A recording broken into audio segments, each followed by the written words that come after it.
Hi, வாங்க எங்கள் வீட்டில் இன்றைக்கி என்ன சமையல், நான் என்ன வேலை செஞ்சேன் காலையில் எழுந்திரிச்சு ஒரு 2-3 மணி நேரத்துலன்னு பார்க்கலாம் வாங்க. பாருங்கள், எங்கள் வீட்டில் இன்றைக்கி சிக்கன் கிரேவி, சாப்பாடு, தோசை, எவ்வளோ வேலை செஞ்சுருக்கேன்னு பாருங்கள். சரி, சிக்கன் கிரேவிக்கு என்னென்ன போடுறதுன்னு சொல்லட்டுங்களா? பட்டை, கிராம்பு, பூண்டு, இஞ்சி, சின்ன வெங்காயம், ஒரு பிரியாணி இலை, இதையெல்லாம் எண்ணெயில் போட்டு நல்லா வணக்கி அது கொஞ்சம் வணங்கினதுக்கப்புறம் தான் தக்காளி ஒன்று போடணுங்க. ஒன்று நல்லா சின்ன சின்னதாக பொடிசாக போட்டு எல்லாத்தையும் நல்லா வணக்கி மல்லிப்பொடி போட்டு வணக்கி அது தனியாக எடுத்து வச்சுருங்க. அதுக்கப்புறம் ஒரு பெரிய வெங்காயம் நல்லா வந்து பொடிசாக அரிஞ்சு எண்ணெய் கொஞ்சம் அதிகமாக ஊற்றுங்க சிக்கனுக்கு, அப்போ தான் நல்லாயிருக்கும் டேஸ்ட்டாக. எண்ணெய், கடுகு, நான் கடுகு போடுவேன், நீங்களாம் எப்படின்னு தெரியல. ஒரு பிரியாணி இலை, கருவேப்பிலை எல்லாத்தையும் போட்டு நல்லா வணங்கிட்டு இருக்குதுங்களா, நல்லா வணக்கி விட்டு சிக்கனை வந்து நல்லா சுத்தம் பண்ணி ஒரு 2-3 தடவை மஞ்சப்பொடி போட்டு நல்லா க்ளீன் பண்ணி எடுத்து புளிஞ்சு தண்ணி இல்லாமல் வச்சுட்டு சிக்கன் அதுக்கப்புறம் இந்த வெங்காயம் வணங்கினதுக்கப்புறம் ஒரு பொன்னிறமாக ஆனதுக்கப்புறம் அதை போட்டு நல்லா வணக்கி விடுங்க. சிக்கனில் தண்ணி இருக்கும், உப்பு கொஞ்சம் போட்டு வணக்கி விடுங்க. அந்த தண்ணி சுண்டினதுக்கப்புறம் நான் எங்கள் வீட்டில் அரைக்கிறேன். அதுக்குள்ளே இடையில வேறு உளுந்து அதை வேறு தள்ளி விட்டுட்டுருக்கிறேன், மாவு அரைச்சிட்ருக்கிறேன். அந்த வேலையும் செய்யணும். ஏன் கேட்குறீங்க, காலையில் எவ்வளோ வேலைங்க. இன்றைக்கி நான் செம்ம டயர்ட் ஆகிட்டேன். சாப்பிட்டதே இன்றைக்கி நான் 10 மணிக்கு தான் சாப்பிட்டேன். மாத்திரை வேறு சாப்பிட்ணும். பார்த்தீங்களா, தண்ணி வந்து இருக்குது பார்த்தீங்களா, கொஞ்சம் சுண்டிருச்சு, இல்லைன்னா நிறைய தண்ணி இருந்ததுன்னு. இப்போ வந்து வீட்டில் அரைச்ச மசால் பொடினா சாம்பாருக்கு இதுதான் போடுவேன், எங்கள் வீட்டில் அரைக்கிறது. அப்புறம் வந்து சிக்கன் பொடி போட்டு கொஞ்சம் கரம் மசாலா, கொஞ்சம் இதுக்கு மட்டும் மஞ்சத்தூள் போட்டு அதை நல்லா வணக்கி விடுவோங்க. அது வேகட்டும். அப்படியே முன்னாடி வெங்காயம், பூண்டு, தக்காளி, இஞ்சி எல்லாம் வணக்கி வச்சுருந்தேன் பார்த்தீங்களா. தேங்காய் போடாதீங்க.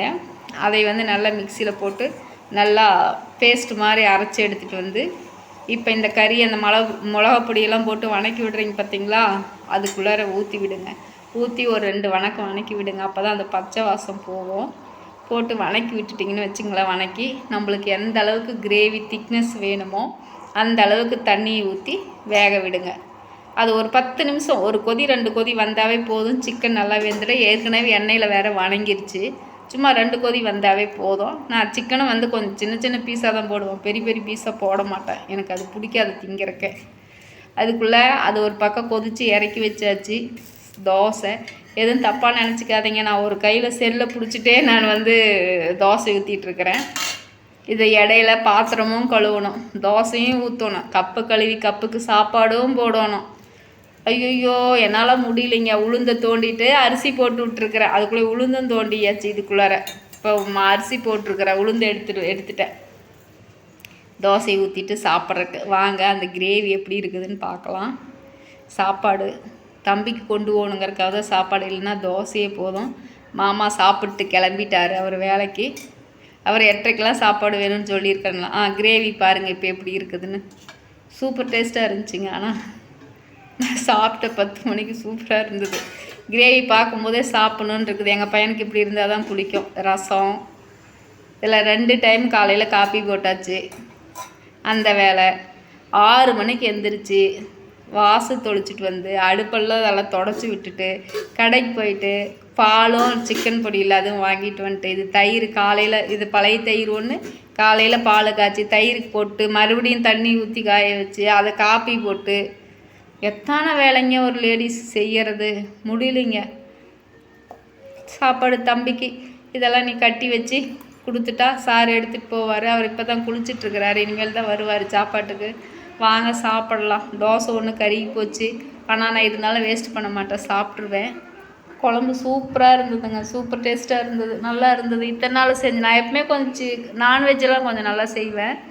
இத்தனை நாளை விட இன்றைக்கி இன்னும் நல்லா கூடுதல் டேஸ்ட்டாக இருந்தது. அதுக்குள்ளே இடையில மாவு தோண்டியாச்சு. இது வந்து காலையில் தோசை ஊற்றின மாவு கொஞ்சம் மிச்சம் இருந்ததுங்களா, அதிலையே வந்து இட்லிக்கு இன்றைக்கி நைட்டு ஊற்றுறக்கு எடுத்து வச்சிட்டேன். மீதி டப்பாவில் ஊற்றி அதை தூக்கி ஃப்ரிட்ஜுக்குள்ளே வச்சுருவேன். அது பிளாஸ்டிக் டப்பா இல்லைங்க, அது டப்பர்வேர் டப்பா. நான் கொஞ்சம் சேல்ஸ் பண்ணிகிட்டு இருந்தேன் வாங்கி. இப்போல்லாம் விட்டுட்டு நம்மளால அலைய முடியாதுன்னு சொல்லிட்டு. புளி பார்த்திங்களா, அந்த புளி நான் கடையில் வாங்கின புளி. அந்த புளியை கொஞ்சம் இது மாதிரி உடச்சி விட்டு வாங்கி அதில் இருக்கிற அந்த சுத்தம் பண்ணி காய வச்சு உப்பு போட்டு பெசரி பீங்கானுக்குள்ளே டப்பாக்குள்ளேயே போட்டு வச்சிட்டிங்கன்னா அந்த ஈரப்பசையோடு இருக்கும், புளி நல்லா இருக்கும், நிறைய வந்து அந்த சாந்து கிடைக்கும். உங்களுக்கு இந்த வீடியோ பிடிச்சிருந்தா எனக்கு கமெண்ட் பண்ணுங்கள்.